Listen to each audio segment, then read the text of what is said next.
Hello everyone, myself Arpit Mishra and I am back with another aviation video based on module 9, that is human factor.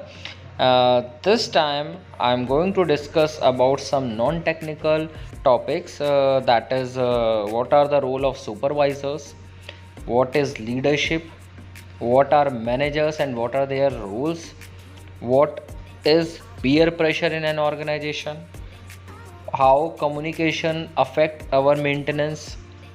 Apart from this, how physical environment affect the maintenance, and then we will also see what is the importance of this human factor in our aviation maintenance, and also peer pressure in an organization. So there are several topics in this particular module which I am going to share with you. So be with me till the end of this video session, and I will be uploading many videos on this particular subject. So watch all those videos, and I'll try to post as soon as possible all the videos. So let's get started. अब बात करते हैं motion and vibration की. Aircraft maintenance engineer often make use of staging and mobile access platform to reach various part of aircraft. As these get higher, they tend to become less stable. अभी AME कोई भी engineer है या maintenance personal है, उसे staging या फिर mobile access platform की ज़रूरत पड़ती ही है एयरक्राफ्ट पे एक्सेस के लिए, काम करने के लिए. अब रडर इतनी हाइट पे है, विंग्स भी हाइट पे हैं, इवन डोर्स भी हाइट पे हैं, तो वहाँ तक पहुँचने के लिए ही will be require some platform, ठीक है, ताकि वो वहाँ पे पहुँच जाए, एक्सेस अपना ईजी कर पाए. एज दीज गेट हायर, जैसे जैसे इनकी हाइट बढ़ती जाती है, अब मान लीजिए रडर पे काम करना है तो बहुत ज़्यादा हाइट हो गई, THS पे काम करना है तो अच्छी खासी हाइट हो गई, तो ऐसे केस में क्या होगा, लेस स्टेबल यानी कि डिसकम्फर्ट जोन आने लगता है.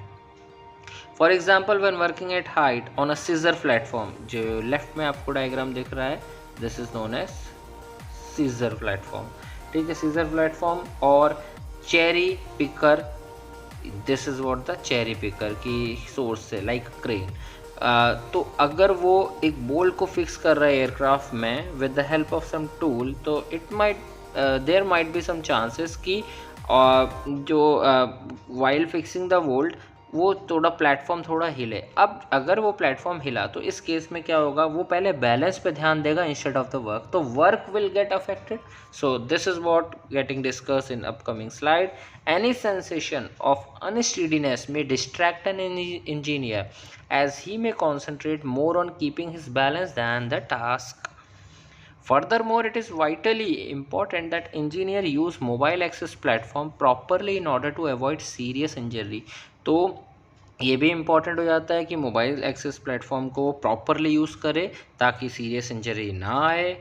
वाइब्रेशन, अब बात करते हैं थोड़ी सी वाइब्रेशन पे. आपको नॉइज़ का वीडियो ज़रूर देखना चाहिए. नॉइज़ में हमने फ्रिक्वेंसी की एक वैल्यू दी थी कि 20 हर्ट्ज से 20 किलो हर्ट्ज में ईयर, मतलब ईयर जो है हमारे वो सेंसेबल हो जाते हैं, मतलब सेंस करते हैं वो, मतलब थोड़ा इतने पे मतलब ईयर्स में थोड़ा झंझनाहट महसूस हो सकती है. फिर हमने डेसिबल में बात करी थी, तो हमने 115 डेसिबल से अगर बियॉन्ड गए तो मतलब ईयर प्रोटेक्शन ज़रूरत ही ज़रूरत है, इतना साउंड में काम करना रिकमेंडेड नहीं है. फिर हमने एक और पॉइंट देखा था कि 90 डेसिबल से बियॉन्ड पे अगर फिर भी काम करना है तो anyhow you have to wear hearing protection. अब यहाँ पे वाइब्रेशन की बात कर रहे हैं तो कंफ्यूज नहीं होना है, इसलिए मैंने यहाँ पे क्लियर की बात. वाइब्रेशन में भी एक वैल्यू आएगी, you have to remember that. Vibration in aircraft maintenance engineering is usually associated with the use of rotating और percussive tool, that is hammer or chisel, and ancillary, that is auxiliary equipment such as generator. These are the source of creating vibration. hammer, chisel, जब भी आप hammer का use कर रहे हैं, chisel का use कर रहे हैं, pneumatic gun का यूज़ कर रहे हैं, ये सब के सब vibration को induce करते हैं. Apart from that auxiliary devices like generator भी वाइब्रेशन को इंड्यूस करता है. Low frequency noise such as that associate with aircraft engine can also cause vibration. Engine से भी वाइब्रेशन होते हैं.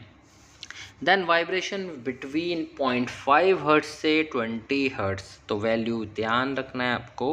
वाइब्रेशन बिटवीन 0.5 से 20 हर्ट्ज इज मोर प्रॉब्लमेटिक ये बहुत ज़्यादा प्रॉब्लमेटिक है। As a human body absorb most of the vibrating energy in this range.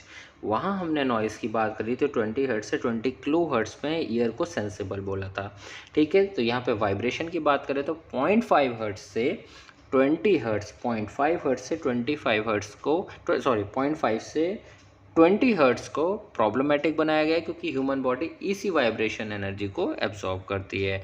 अब अगर 50 से 150 हर्ट्ज रेंज की बात करें, 50 से 150, तो वो मोस्ट ट्रबल सम रेंज में आ जाती है हाथ के लिए। तो आप नीचे इमेज देख रहे हैं, vibratory induce white finger syndrome. ये ऐसे आपको वाइब्रेशन से आपका हाथ इस तरीके से डैमेज हो सकता है, पेन के साथ। There will be a pain also associated with this outcome. Pneumatic tool can produces troublesome vibration in this range, and frequent use can lead to a reduced local blood flow and pain associated with vibratory induced white finger, vibratory induced white finger, VWF, ठीक है। तो इस slide में हमने इन 3 point में पहले बात करी वाइब्रेशन की। वाइब्रेशन कैसे हो सकता है? इंजन की वजह से हो सकता है, परक्यूसिव टूल यानी कि हैमर और चिजल की वजह से हो सकता है। रेंज जो हमने वाइब्रेशन की बात करी वो बोला 0.5 से 20 हर्ट्ज जो है वो प्रॉब्लमेटिक है, और ह्यूमन बॉडी उतने पे ही एब्जॉर्व करती है वाइब्रेशन एनर्जी। फिर 50 से 150 हर्ट्ज को मोस्ट ट्रबलसम बताया गया। ये vibratory induced white finger syndrome को इंडिकेट करता है, कितना? 50 से 150 हर्ट्ज के लिए, ठीक है। ये